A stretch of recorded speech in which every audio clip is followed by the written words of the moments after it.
request of Governor Bill Lee of Tennessee, who's standing with us, as you know, I'm signing a presidential memorandum to establish the Memphis Safe Task Force, and it's very important because of the crime that's going on, not only in Memphis, in many cities, and we're going to take care of all of them, step by step, just like we did in D.C. We have virtually no crime in D.C. right now, and we're going to keep it that way. It's our nation's capital. We're going to keep it that way, or we're going to federalize it if we had to, but we don't have to anymore because it's in such great shape. This task force will be a replica of our extraordinarily successful efforts here, and you'll see it's a lot of the same thing, although the numbers here are really something. They're really bad. Now, we did send FBI in about 4 months ago to work, and it brought some of the numbers down, and they did a great job, but we're sending in the big force now. We also sent them into Chicago on a sort of a moderate basis, and we brought down crime a little bit in Chicago, but we're now going to bring it down very big. We're going to be doing Chicago probably next. I was with a great businessman, a man who is involved in all cities through his business. And I say, who do you think should be next after Memphis? And he said, sir, you've got to save Chicago. We're going to wait a little while. But he said, you got to save Chicago. You can't let it go. And this is a very prominent man that everybody knows. And this from another man in Memphis was saying, Bill, he was saying, very interesting, he's on the board of FedEx. And his hotel is about a block away. And he said, when I walked there, I said, you know, I don't want to do this again. I never want to do it again. And they won't let me walk there.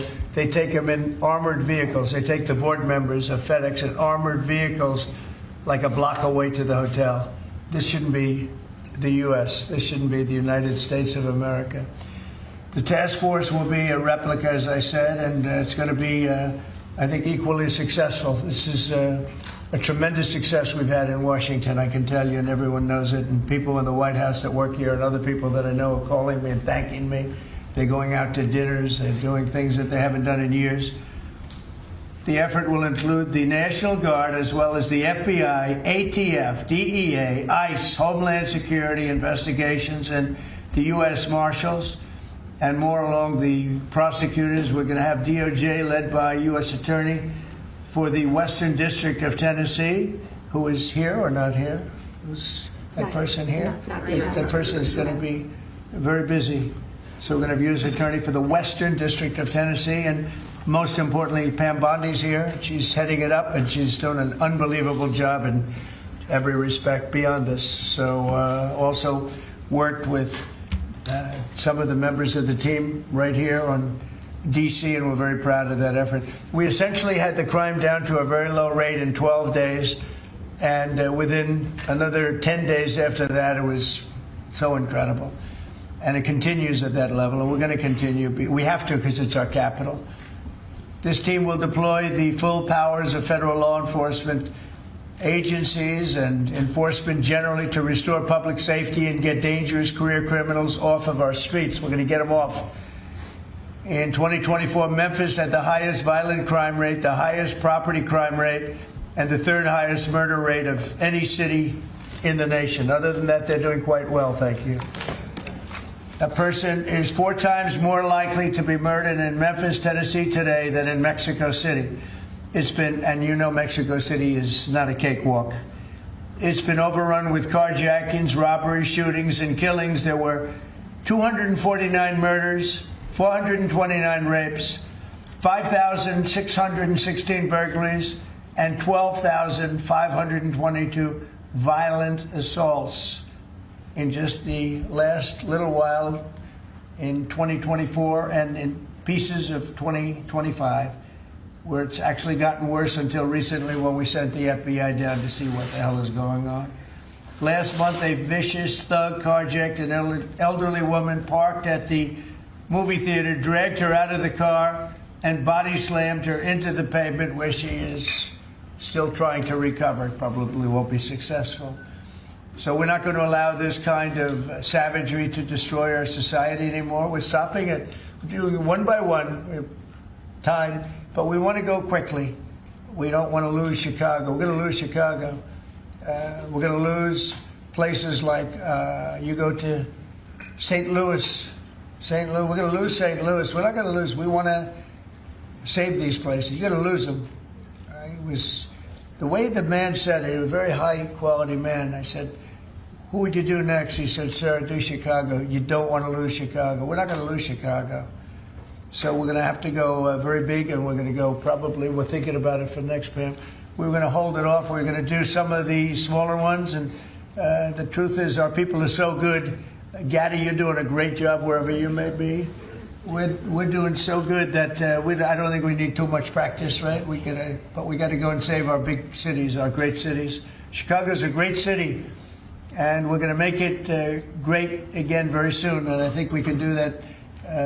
Despite the tremendous size, I think we can do a real job, and we're going to give you the resources that you need. So with that, I'd like to just end by saying we're going to make Memphis safe again, and I'd like to ask Governor Bill Lee to say a few words, and then Pam can talk, and anybody else you'd like to talk to. We'll go through the whole list. We have all day long if we have to, because this is a very important thing. We have to save our country from violent crime. So, Bill? Yes, please. sir. Mr. President, first of all, thank you. Thank you. Thank you for your commitment for federal resources to the great city of Memphis. And it is a great city, and it has a great history and a great legacy. And we are very hopeful and excited about the prospect of moving that city forward. I've been in office 7 years. I'm tired of crime holding the great city of Memphis back. And I have spoken today with the director of the U.S. Marshals, with the director of the FBI, with General Bondi. We realize that this effort of multi-agencies that will combine the work of the Tennessee Highway Patrol and the local police departments, when we come together, we can make significant change in our city and the city of Memphis, and that is a powerfully important thing for the state of Tennessee, and I want to say thank you. This will be your proudest moment when we see you in 4 or 5 weeks, maybe sooner. You're going to see numbers that will drop and plummet like you haven't. Just like we did in D.C., they plummeted. Nobody can even believe it. And they're going to plummet. It'll be one of your really proud moments, and you've done a good job, too. But this will be maybe your proudest moment. Thank you, sir. Okay? And the director, as the director said, the goal is sustained. Right. Got to keep it. Sustained crime lowering. And that, with this effort, I believe we can get there. We can finally get there for that city. Yep, we're going to have it sustained a long time. And your people are going to get better and better, and your police force has been terrific. They're working with us very much, as you know. We started it, as I said, on a little basis, and we got it down quite a bit, but now we go in for the big march, okay? And Director Patel and his team have done remarkable work so far. As you know, the numbers are great, and this will be one more step in the right direction for Memphis. That's true. Thank you. He's done a very good job. Thank you very much. Pam, please. President Trump, at your directive, we went in, as you all know, to D.C. and took over the city of D.C., working hand in hand with Metro Transit Authority. All of the agencies represented here today got over 2,000 violent offenders, got over 200 guns off the streets of D.C., and D.C. is safe again.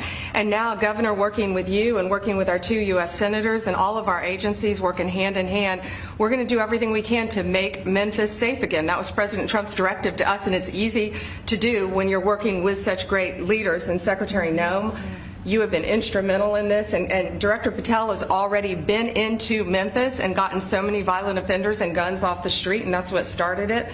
And working, Stephen and Deputy Attorney General Todd Blanche, thank you. We've all been going nonstop, working hand in hand together, and Gaddy Serralta, Terry Cole, and Director Driscoll of ATF wearing 2 hats, and Pete Hegseth with the National Guard, all working hand in hand and being out there for a month. You can't tell who's with what agency but for the T-shirt they're wearing, because everyone's working hand in hand, and that's why we've been so successful. We're going to do that in Memphis, and we're going to get crime off the streets.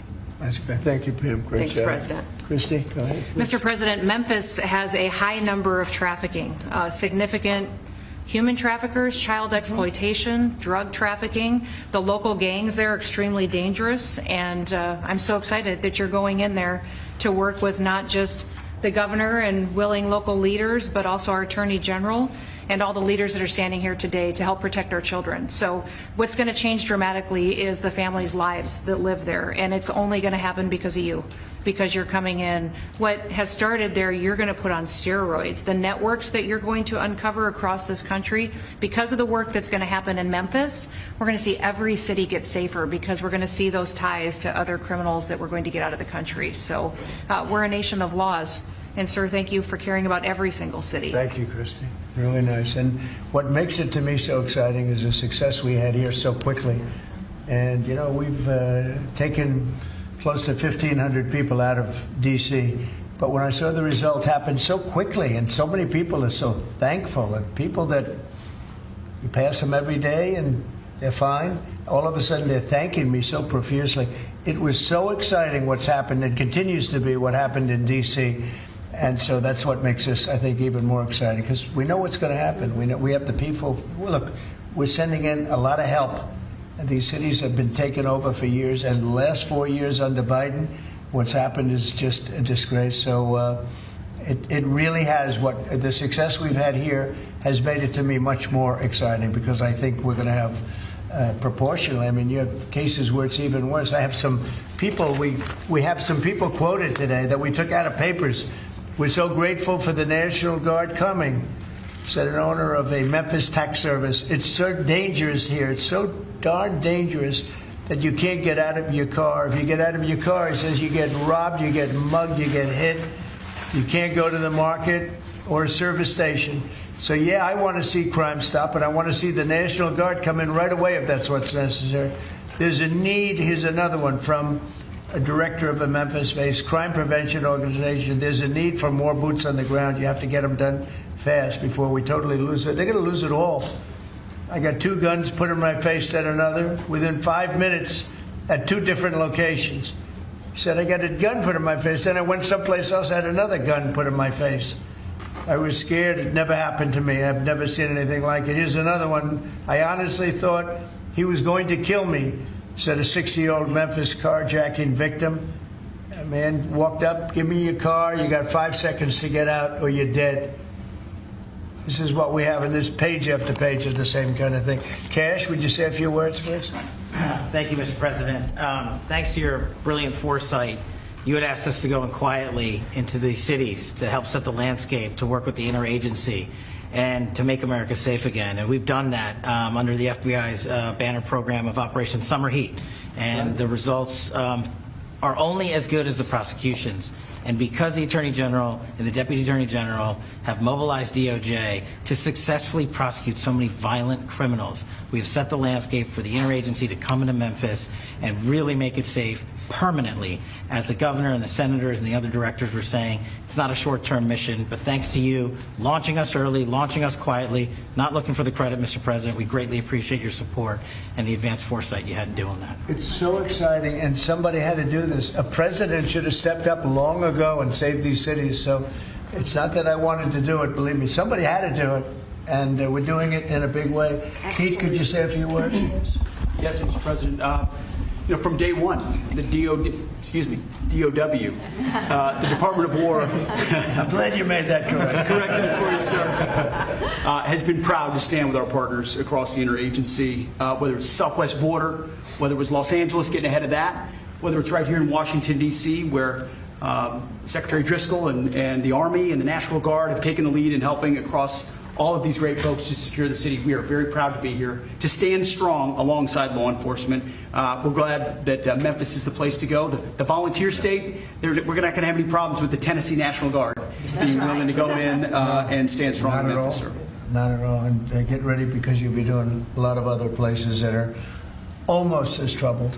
You got it, sir. Some of them are equal. You look at what's going on in Baltimore, where the governor was telling me how wonderful it is, and you can't walk across the street without being shot. Could I ask our 2 great senators to say a few words? Of course. Please, Mr. Marcia. President, thank you so much. I want to say a thank you to Director Patel, because he had promised that he would come into Memphis. We've had Operation Viper there this summer. There have been over 500 arrests. There are over 100 indictments. And Memphis had the best stats they have had in years this past August. Last month, it was the best August they have had, and it's because of the work that's been done. And now to have a new phase of this enforcement for Memphis, where we are going to have all of these agencies working as a team, as the governor said, making certain that this is a long-term effort to make Memphis safe again. Mr. President, we are so grateful and we thank you. Thank you. Yeah, thanks, Mr. President. And this is an issue that's plagued Memphis since I was a boy, Mr. President. And it's time that we addressed it. And I appreciate your leadership allowing us to do that. And the team that you've assembled here is going to help us deliver the most fundamental responsibility of our government, and that's public safety. This shouldn't be a partisan issue. This should be something that is our primary goal. And certainly I hope to see Memphis become the safest city in America. And thanks for the effort of all of your team here to make certain that happens. Thank you, Governor Lee, and I want to say thanks to the Memphis Police Department and the Sheriff's Department there too, who have all worked closely to bring this together. I look forward to tremendous results. And I want to thank the FBI for the last 4 or 5 months, because they have brought down the numbers quite a bit. Chicago here and a couple of other places that we can talk about later if anybody wants to. Could I ask you to ask Terry Gaddy to have a couple of words also? You really did lead the charge here, and you've done such a great job. Please. Mr. President, thank you for always supporting law enforcement. I think the major difference here in Washington, D.C. has been your support for law enforcement, has been empowering the men and women that are on the street working every single day. And I look forward to not only going to Memphis, but other places in Tennessee as well. And I think you'll hear from us real soon, Mr. President. Thank you for your support, sir. We have plenty of places. Yes, sir, we do. You know the country very well. That's great. Thank you, Terry. Please, Mr. President, I just want to say that we're honored once again to lead the charge with the United States Marshal Service, leading and joining 22 other federal agencies. I can say that today we spoke with over 30 of the local agencies, letting them know what to expect, giving them the template that we've done here in D.C., so they know what to expect. They're extremely excited. I think everyone is going to be well receiving the law enforcement surge that we're about to take to Memphis. Great job. Thank you. And I'm going to ask one of the best lawyers in the country. He is one of the best.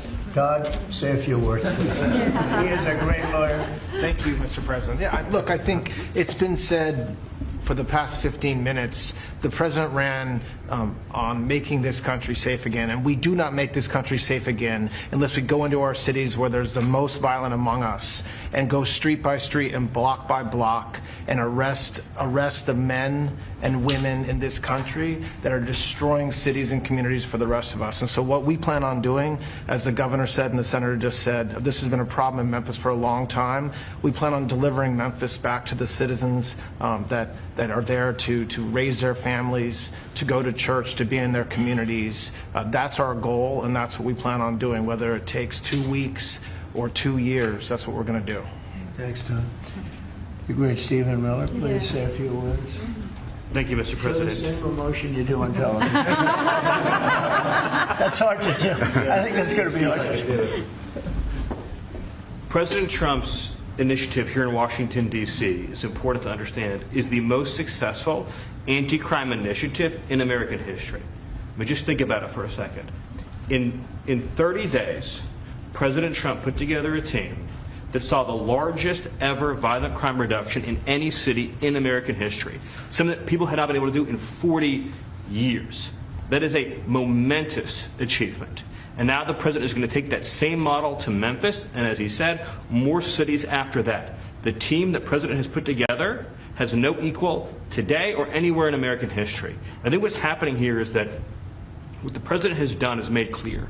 The power of federal law enforcement that was used for the last 4 years to harass and attack conservatives, to harass and attack Christians, to go after law-abiding families, the power of law enforcement under President Trump is going to be used to get all the criminals, all the violent offenders, all the murderers, all the cartels, and all the domestic terrorists off our streets. So whether you're Antifa, whether you're a domestic terrorist, whether you are a violent gang member, a drug trafficker, a trained Iraqwa killer, or anyone else that's threatening our people, President Trump is saying he's going to use his FBI, his DOD, his ATF, his DEA to wipe you out, to put you in behind bars, to take you off the street, or to apply whatever legal consequences necessary. Mr. President, I'm honored beyond words to be a part of this team under your leadership as you've saved thousands of lives. Thank you very much. Come on over. Let's sign that bill. You want to say anything about our great military real fast? He's what a job he's doing, this guy. Mr. President, so our Army National Guard is honored to be part of this mission. This is their community. A lot of them are from D.C. They're from Tennessee. When you talk to them, when you talk to the actual population out there who interact with them every day, they say it's a blessing to have them as a part of their life. And then for the National Guard getting to have this where they get to improve their communities, where their kids are growing up and they're going to church, and this is where their families are. Many of them, sir, have said this is the honor of their lifetime, so thank you. Look at that nice face, and Jenny's a killer. That nice, beautiful face.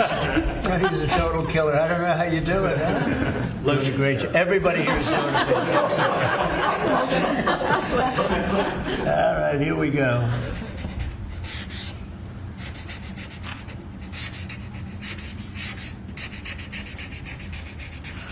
Wonderful. Okay. Wonderful.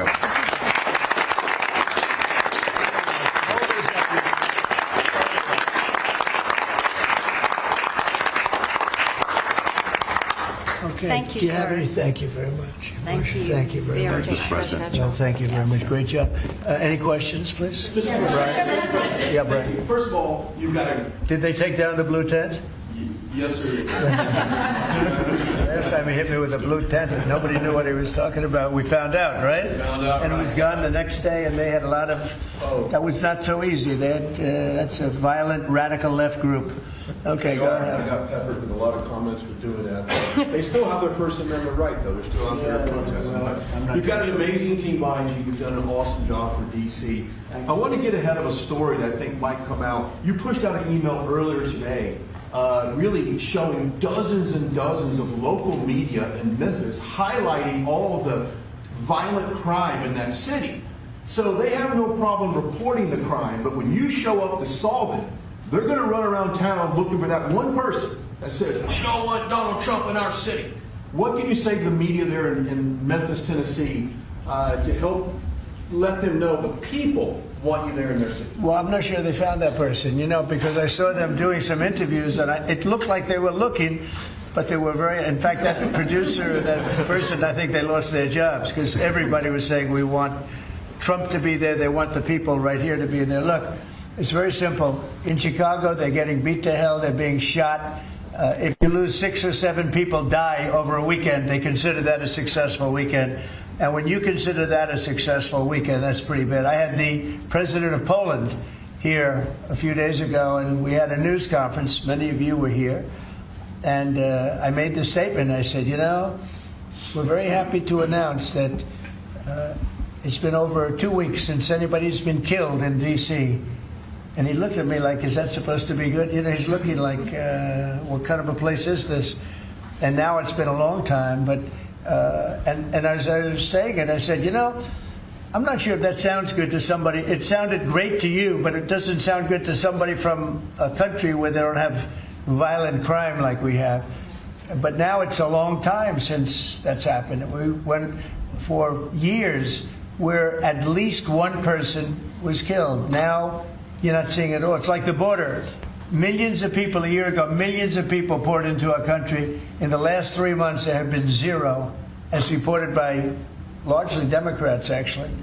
The border is secure. The country is secure.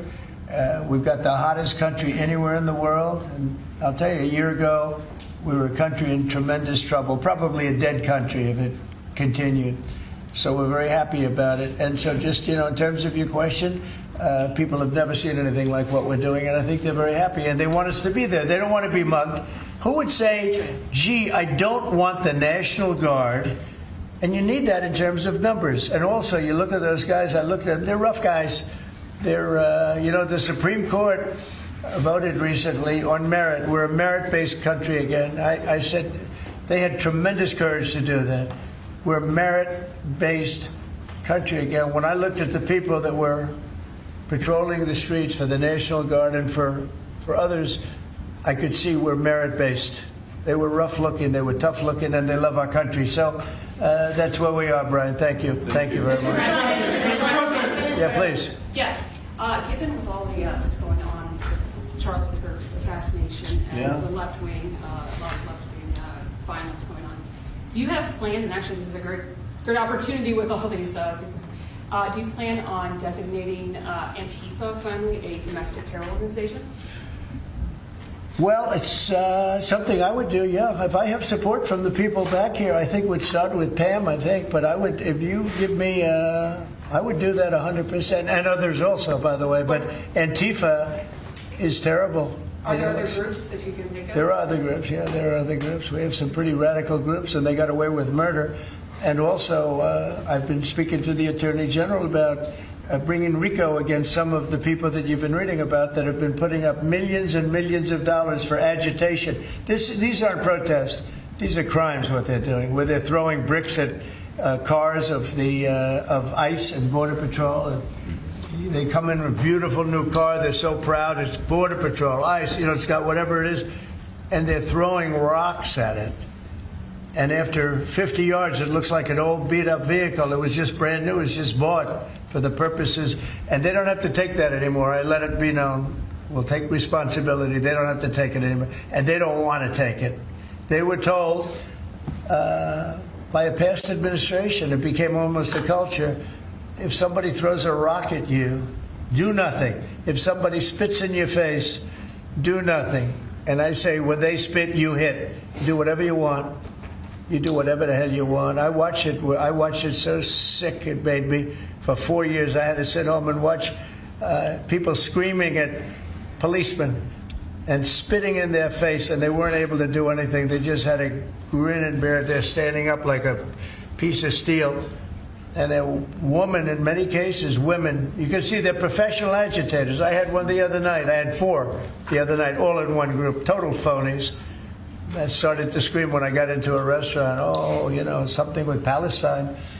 And I said, well, I'm doing a great job for peace in the Middle East. I should get lots of awards for that, right? With the Abraham Accords and everything else. But a woman just stood up and started screaming. And she got booed out of the place, too. There were a lot of people in the restaurant. I went there to show how safe, and it was safe. I mean, the woman is just a mouthpiece. All she was a paid agitator. And you have a lot of them. And I've asked Pam to look into that in terms of RICO, bringing RICO cases against it, criminal RICO, because they should be put in jail. What they're doing to this country is really subversive. Mr. President, can I ask you one on crime? Mr. President, can I ask you one on crime and one on Charlie Kirk? You floated potentially going into St. Louis. You mentioned you want to go into Chicago next. Could St. Louis be after Chicago? It's going to be around there someplace, yeah. We got to save St. Louis. Got to save these cities. This isn't like, we're going to do something. We have to save St. Louis. We have to save Chicago. I know all about Chicago. I have a great, beautiful building. I'm so proud of it. But, you get less proud when you see all the crime. When they announced 2 weeks ago, 11 people killed, this is over a weekend, I think they said 38 people shot and 11 people dead. And then you watch Pritzker get up and say, we've got crime under control. And I will say that Cash and the FBI did a good job. With a very light force, they went in, and for about 4 months, Cash or so, they've been working on keeping crime down. They have brought the numbers down a little bit. But those are the easy numbers. The first 20, 25% are the easy numbers. That's where it gets. Then you have to bring in the big forces, right, which is what we always intended to do. But I think the FBI's done a very good job. In particular, in Memphis and Chicago, they brought it down a little bit. Like 20% and 25%. Well, I guess it's not so little, but we have a long way to go. We think Chicago is going to be next, and we'll get to St. Louis also. And on Charlie Kirk's assassination. And New Orleans we want to get to, too. Your FBI is investigating the potential role of left-wing organizations in the assassination. I'm wondering if you think if Charlie Kirk's assassin worked alone or if he worked with it. I don't know. I mean, I can tell you he didn't work alone on the Internet, because it seems that he became radicalized on the Internet. That's just by watching same things that you're watching and hearing. It looks like he became radicalized over the Internet. And it seems like he has wonderful parents, brought in a wonderful neighborhood, smart guy, great boards, great marks, great student. and then something happened to him over a fairly short period of time. It looks like he was radicalized over the internet, and it's radicalized on the left. He's a left. I have a lot of problems with the left, and they get protected, and they shouldn't be protected. But as you understand, I think very well from the tone of your question. Thank you very much. On Venezuela, sir, and on Israel. First on Venezuela, what can you tell us about this Venezuelan boat that was taken out? And do you plan to provide proof that these were narco-terrorists who were on their way to the U.S.? Well, we have proof. All you have to do is look at the cargo that was, like, it's spattered all over the ocean. Big bags of cocaine and fentanyl all over the place. And it was, plus we have recorded evidence that they were leaving. We've recorded them. It was very careful because we know you people would be after us. We're very careful. The military has been amazing. And General Kane showed me a little while ago the clip, but you could actually see it. But you don't have to see it because we have recorded proof and evidence. We know what time they were leaving, when they were leaving, what they had, and all of the other things that you'd like to have. But we have noticed that there are no ships in the ocean anymore. We're seeing that there's like no ships, no, you know, when the first one we went, there were hundreds of boats. Now there are no boats. I wonder why, meaning no drugs are coming across, probably stopping some fishermen too. I mean, to be honest, if I were a fisherman, I wouldn't want to go fishing. Just a nice, let's take a little trip, because I'd say, man, if maybe they think I have drugs downstairs. I don't want that. I think the fishing business probably been hurt, but no, there are literally no boats. This was a boat, and we were surprised to see it. Now, what does that mean? That means there's no drugs coming by sea, but they do come by land. And you know what? We're telling the cartels right now, we're going to be stopping them too. When they come by land, we're going to be stopping them the same way we stop the boats. And you'll see that. But maybe by talking about it a little bit, it won't happen. If it doesn't happen, that's good. But they killed 300,000 people in our country last year. And we're not letting it happen anymore. And then on Israel, did Bibi Netanyahu speak to you directly to alert you that Israel was going to be striking Hamas sites in Qatar? No, he didn't. No, he didn't. Yeah, go ahead. How did you learn of it? Same way you did. Go ahead, please. You mentioned that the shooter was radicalized online.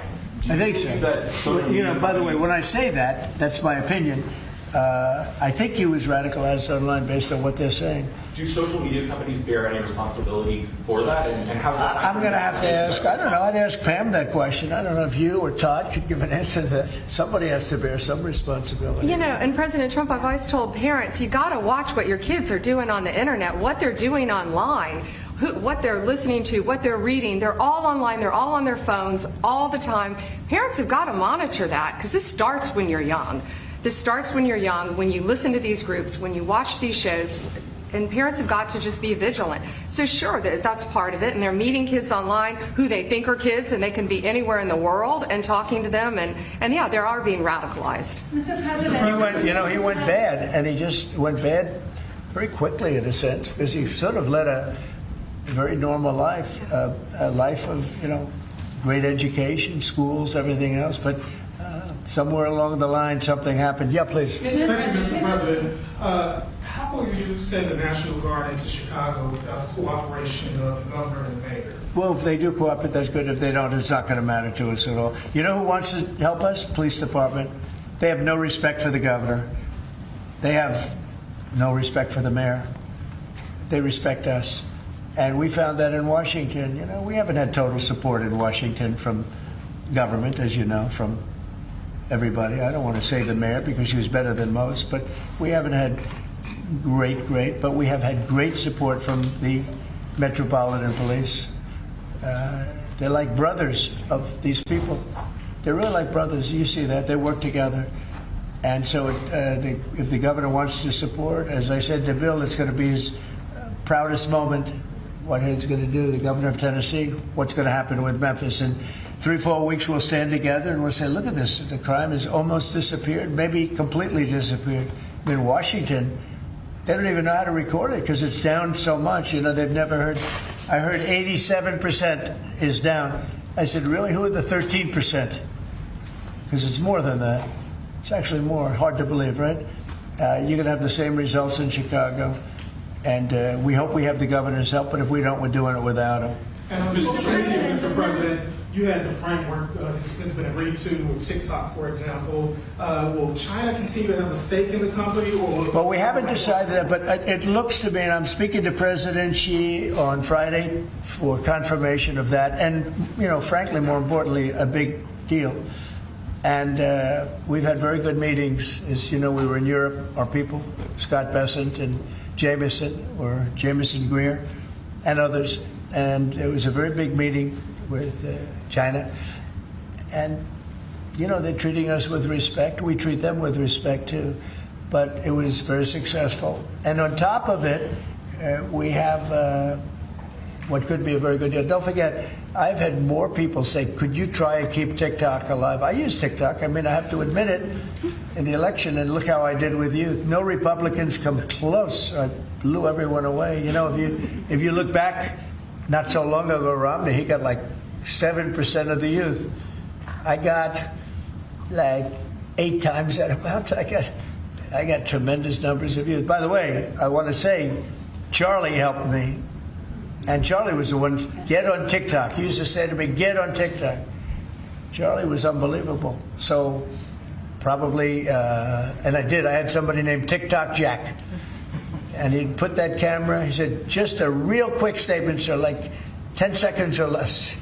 They didn't like anything over 10 seconds, but it worked. But Charlie is the one that really, and my son Barron also. And I have to say, Don, Eric, the whole group, it's important. And it can maybe even bring us closer to China. We had a very good meeting with China. I was surprised. I didn't expect it to that extent. And I'm going to speak again with President Xi on Friday, and I think that'll confirm things up. On Charlie Kirk and crime. On Charlie Kirk, do you plan to speak at the funeral, and what would your message be? Well, I'm going on Sunday. We're taking a whole plane load, and having. I was invited on Saturday, but I said I'd rather save it for Sunday. We're going to have a stadium, and I'll bet that stadium is going to be pretty packed. Maybe completely packed. It's going to be big, but I'm going to be at the stadium, and I guess I'll say a few words. I don't know, but I guess I will. But I knew him very well. He was an amazing guy. He was all about young people, getting them started right. And he was like a magnet for young people. They just attracted to him. He loved them, and they attracted to him. His wife is a tremendous person, by the way. He always had great respect for his wife. He got married. I didn't know he was getting married. I heard he got married, and he loved her. I tell you, he really loved her. She loved him, and I think she'll have something to do with keeping that whole thing going. Turning Point it became a very big deal, and I heard they had like 38,000. So he wanted to get it up to 20,000 chapters. That's a lot. That would have been a lifetime's work. I heard that over the last 4 days, they have 38,000 people wanted 38,000 chapters at colleges, schools, other places. Numbers that, nobody's ever heard of numbers like that. So I think Turning Point could be, through what happened, this horrible act, it could be maybe bigger than it could have ever been had he been there. And I will say this, he'd be very happy if he saw what was going on. And there's some very good people, because I speak at Turning Point quite a bit. And Charlie would call me up. So the last time I spoke to him, he said, sir, and I think it was Phoenix, sir, could you get to Phoenix? This was like in a day. I said, Charlie, I'm the President of the United States. You called me asking me if I could speak tomorrow in Phoenix. You can't do that to me, Charlie. But usually I ended up going. He was great. He was a great guy, and he didn't deserve this. He didn't deserve this, believe me. Ilhan Omar, after his assassination, called Charlie Kirk a reprehensible human being. Should she be stripped of her community assignments? I would say, I think she's a disgraceful person.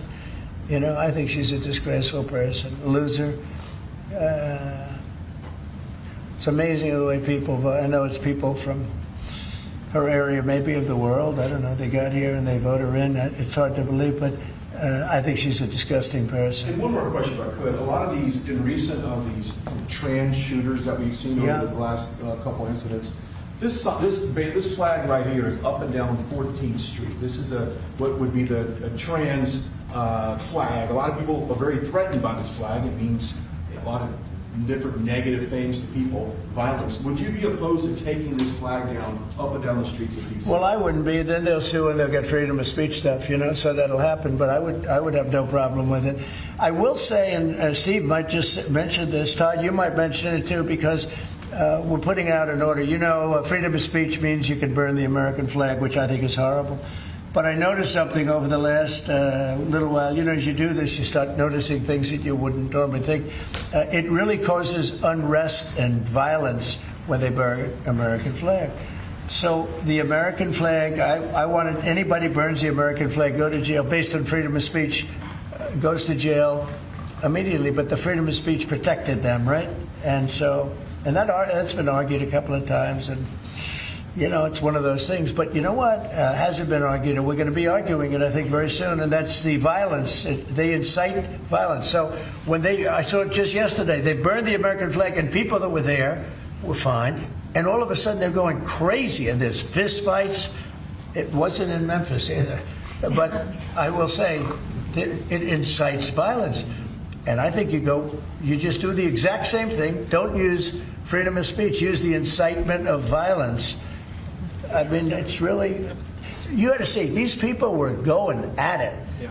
And, you could burn other things and people just sit there, they fall asleep. You burn the American flag, and on both sides. But the level of violence I saw this flag burning cause was incredible. It was an incitement. So I hope you guys are going to be able to do that, Pam, right? Well, there's also groups called Trans-Tifa. So perhaps if you can label them a domestic terrorist group, then in all reality, you could take that flag down because it would represent the Trans-Tifa. I think you probably could. Again, you'll be sued, and it's okay. I've been sued before a couple of times, you may have seen. Anyway. Netanyahu said that he doesn't rule out targeting Hamas anywhere they are. You said that you don't want to see Qatar hit again. Are there any guarantees that Qatar... Well, he won't be hitting in Qatar. As I say, I call it Qatar, and you call it Qatar. You're actually more right, but actually, you're allowed to go. The Emir said, you can say it any way you want, but I've always thought of it as Qatar. I think it's a beautiful sound. And actually, they've been a very good ally. And a lot of people don't know that. But he won't be hitting Qatar, but he will be maybe going after. Now, there was an article that I read in a newspaper just about an hour ago where Hamas said they're going to use the 20 hostages as human shields. They're going to bring them up from the dark tunnels, and they're going to put them in the line of fire so that if Israel goes forward, they're going to die. And I thought that was very terrible, and I put out a statement on that. You saw that. Mr. President, I want Charlie Kirk, in retrospect, given all of the moving ways that this White House has paid tribute to Charlie Kirk, right. Do you think it would have been fitting to lower the flags to have staff when Melissa Hortman, the Minnesota House Speaker, was gunned down by an assassin as well? I'm not familiar. The Minnesota House Speaker, a Democrat, who was assassinated this summer. Well, if the governor had asked me to do that, I would have done that. But the governor of Minnesota didn't ask me. I didn't.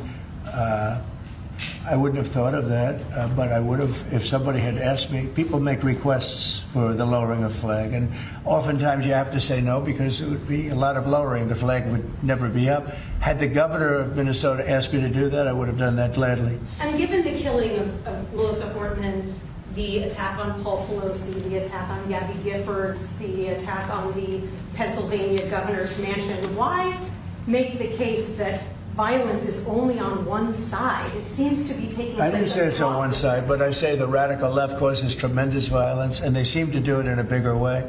But the radical left really is caused a lot of problems for this country. I really think they hate our country. Okay, yeah, please. This may be related to the RICO work that you're doing, and I'd like to confirm. And we are really looking at that seriously. Vice President Vance was speaking with Stephen Miller earlier today about targeting NGOs that they were saying foment violence. Right. Is that? Can you speak more to that? And what NGOs specifically are you looking to target, sir? A number of them. Steve, please.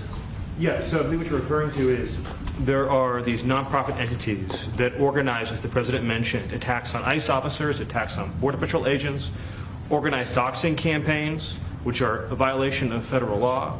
They break off cement and they bring into riots. They have organized drop points for weapons, organized drop points for gas masks, organized drop points for all the materials necessary to launch a riot. And of course, you saw that during the Black Lives Matter riots as well, too. So there's this whole network of organizations. And I think the key point the President's been making is somebody is paying for all of this. This is not happening for free. And so under the President's direction, the Attorney General is going to find out who is paying for it, and they will now be criminally liable for paying for violence. And you know, a new thing that I've been seeing a lot of lately, but never saw it before, is they're walking in with bricks and rocks and everything. And the FBI or the Border Patrol or ICE or the police are grabbing them and taking them away, and that's great. And then they whip out a hammer, and it's a beautiful hammer, really. It's nice.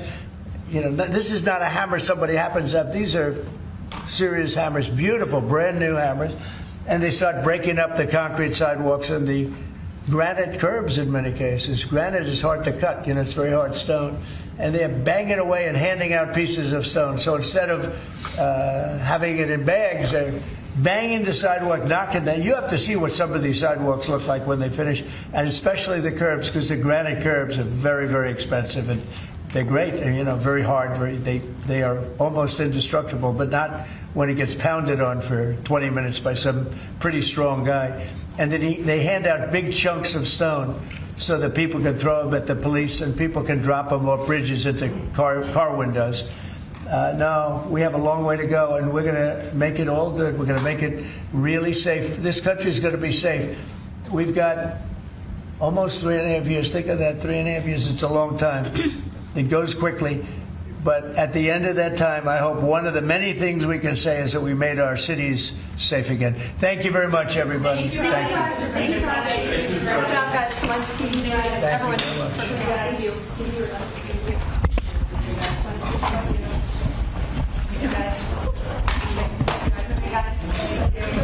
Moving, everybody. Thank you.